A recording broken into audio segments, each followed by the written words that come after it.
Warning, this podcast episode includes adult language. Sorry about that, but it's not that bad though. Just one or two fucks and bloody hell, but that's about all. Enjoy.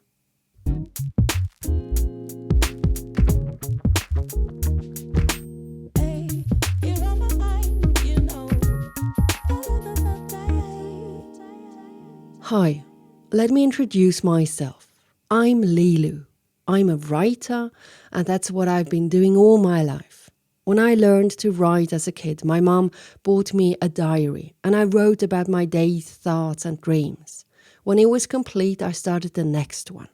Then I began writing letters to my first big love named Xander.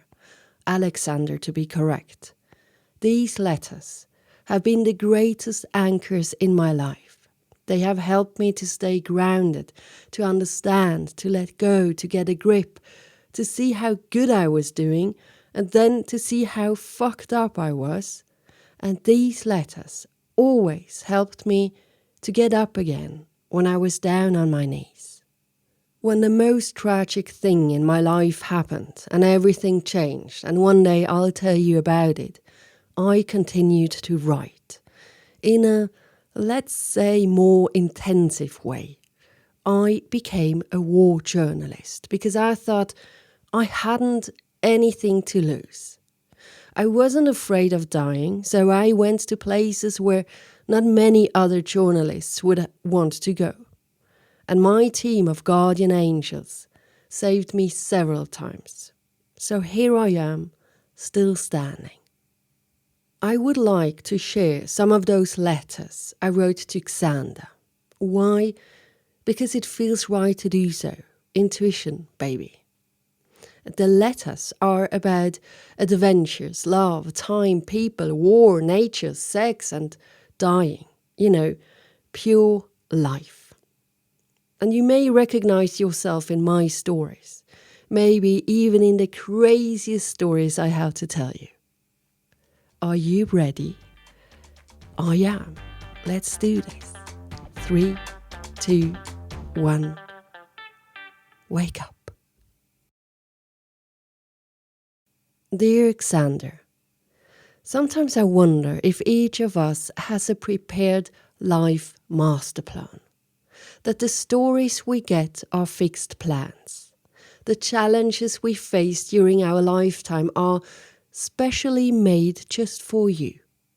That we have to master the plan to get to the next level. The master plan. That would mean if someone died at an early age, it was meant to be that way.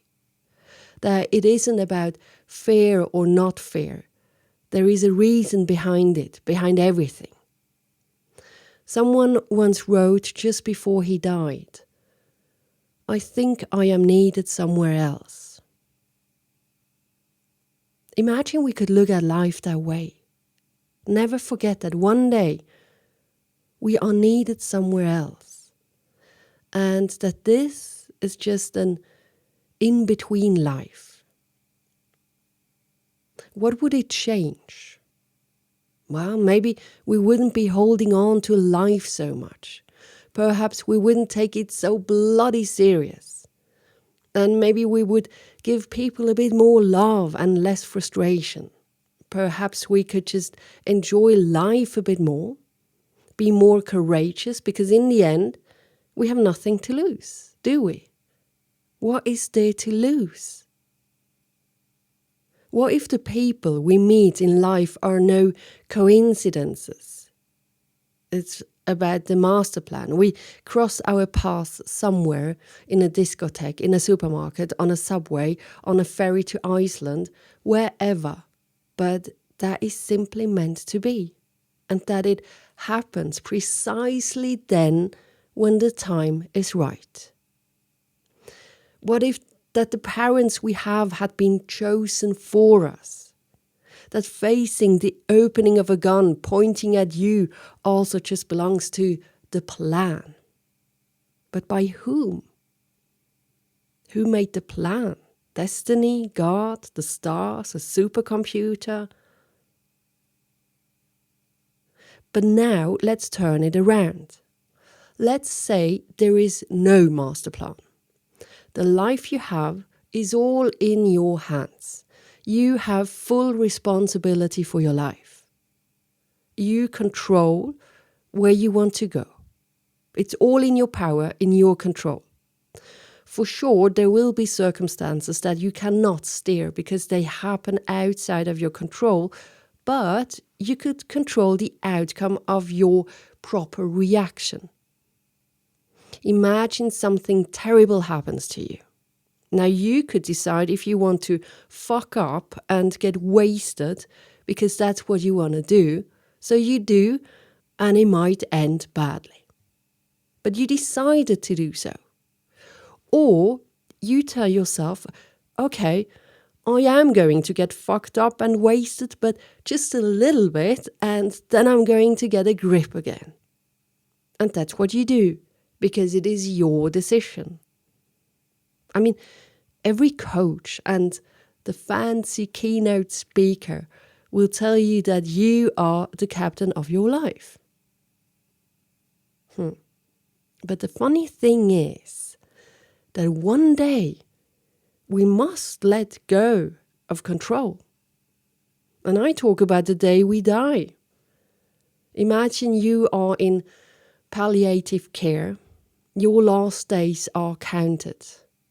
Then this will be a significant procedure of the process of dying, to let go of control, to let go of life, to be able to move on.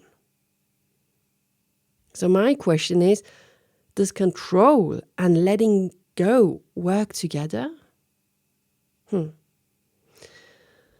Well, big questions, my love, big questions.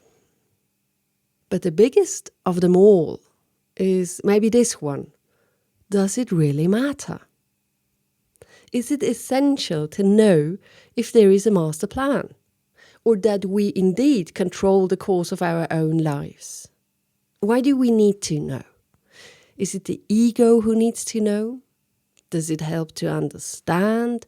Would life be better with an answer? I don't know. Maybe for some. I think I'm better off not knowing. It is how it is. I just live. What else is there to do? Not guiding myself, but letting me guide from life. Let life bring me what I need. Let life show me what I have to do. And you know what? It works. And I don't care if it is a master plan or if it is me doing this. It just is. You, my dear Xander, you brought me there. You showed me that nothing in life is ever certain. You brought me to that lifestyle thinking, I have nothing to lose. And with that, the fear disappeared. Remember how fearless I became? And the topic uncertainty started to excite me rather than avoid it. Because every fiber of your being comes alive because you follow the lure of the unknown. This is freedom. It means putting the known on the line for the unknown, replacing comfort for the uncomfortable, welcoming the new, heading for the unknown, not knowing if it would work or not. It's one of the purest adventures I have come across. And since then, I have felt more alive than ever. And some would say to live in uncertainty takes courage. Well, maybe. To go on that journey of embracing uncertainty, I think you must trust yourself, or your heart, or whatever it is. And you shall allow yourself to turn off the thoughts. And God, I know how difficult this is. But when you do listen to your heart, intuition, you name it, That's where it gets interesting. Now you are guided. Is it right or wrong?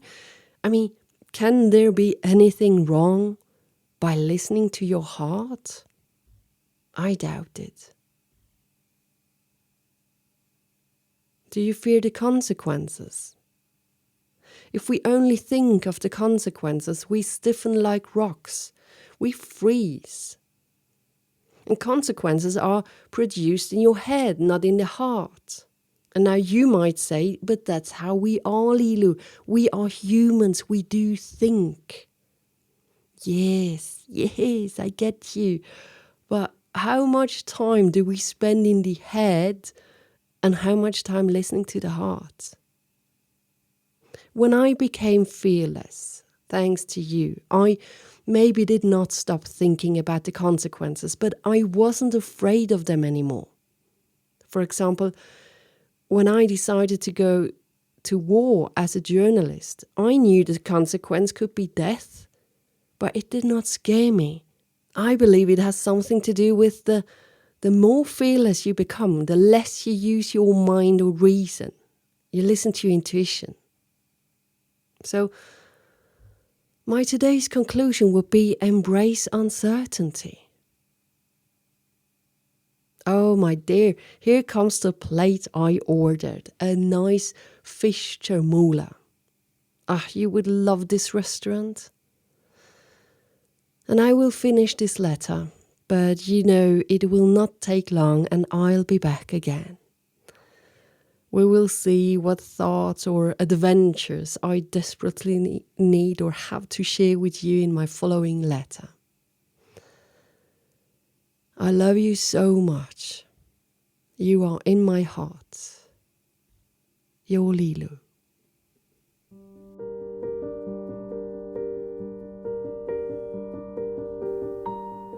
This, my dear listener, was a letter to Xander from Lilou. I hope you enjoyed it. My name is Anna Jelen. I'm the writer and voice of Lilou. Now, yesterday a friend of mine said, "Look, Anna, I have listened to the 4 minutes introduction of Lilou. And for fuck's sake, Anna, this is you. Look in the mirror." I had such love.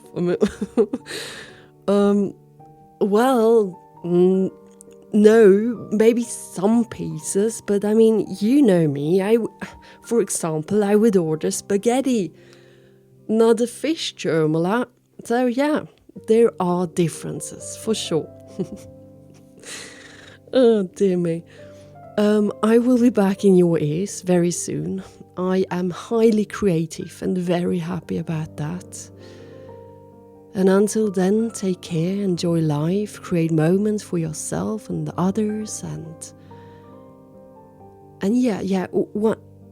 one other thing. By the way, so I also do other stuff. I'm working on a highly interesting project, and I have to say, I love it. Because, yes, for sure, it's very, well, let's say, it's not something you're going to see every day. And when I talk about it to other people, which I haven't done often, but when I do, I look into faces saying something like, oh, okay, yeah, well, okay, right, yeah. And I sit there with a huge smile on my face, because now I know this is good. And you know, the thing is, I don't care about the reaction of others, because this project is necessary. And maybe, yes, it is disturbing somehow. But